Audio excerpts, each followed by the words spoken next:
अरे क्यों पुराना जगह आज पर्यंत ए जगह ए जुग पर्यंत रही आसी गोटे सुंदरी झील को आ गोटे पुओ ए निरोला जगह पाइले ठीक यही कविता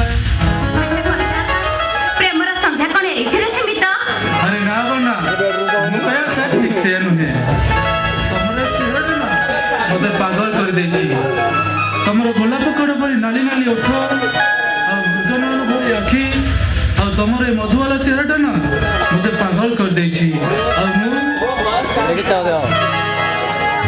निजो के बे संजत करि पारुनी गंगा अरे बा एथरो गोटे काम कर कवि होई कविता आवृत्ति कर अरे तमे ठीक कहिछ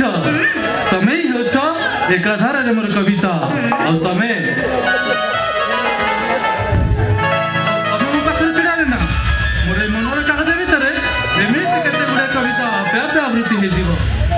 छड़ा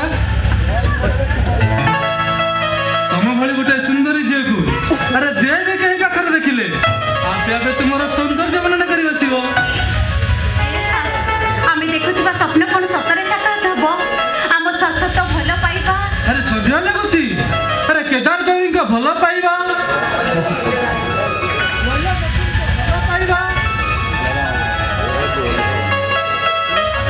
भल पाइबा अरे से कौन सन्देह करते सच्चा प्रेम कॉमेडी पड़िया था कॉमेडी ए समग्र इतिहास रे आज पर्यंत की बनती हुए रे से कथा नहे मते काहे भारी संदेह होउची डरी गले ना हारी जीवा हारी गले ए समाज हमको देखी विद्रोह करी अट्रास्य करी कहबो और ता छड़ा मु तुमको कथा देउची गंगा आमर भल पाइबार जीवन पथरे एते झड़झंझा आसिले मध्य तुमर हाथ मु केबे भी छाड़ी नहीं से कथा नहे आकाश मते काहे भारी डर लागुची ए हमरे भल पाइबा को ए समाज कन ग्रहण करबो अरे ए समाज रो पंक्तिर रास्ता रे जेते हमको झड़झंझा आसिले मध्य ए समाज रो पंक्तिर रास्ता रे हमको आगो चलियो केबे गंगा तम हाथ धरी बाट चली चलो मु जदि केबे छुट्टी पड़ तेरे मु कोरी नेबी ए देखिलो ई आकाश रे जन्म देखो से ना हमको देखि केमिति मुरुकी हसुची अरे गंगा अरे कोटा देखो ना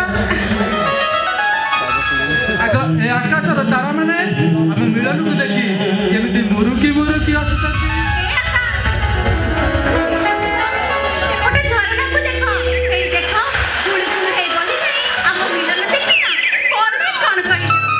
अरे एपटे देखो ना ए सागर ढेउ केमिति हमको हाथ ठारी डाकुची किसी कहबो बोली हेले गंगा कौन किसी कहबो अरे पाखक आसिला किसी कहबी पटेल हो मु तम पाखक ना जम्मा टिपिनी मु जानि छी तमे ना भारी दुष्ट सुन जा गंगा सुन जा मु तुमको भलो पाए Ganga I love you Ganga I love you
କଳିଯୁଗର ରାଧାକୃଷ୍ଣ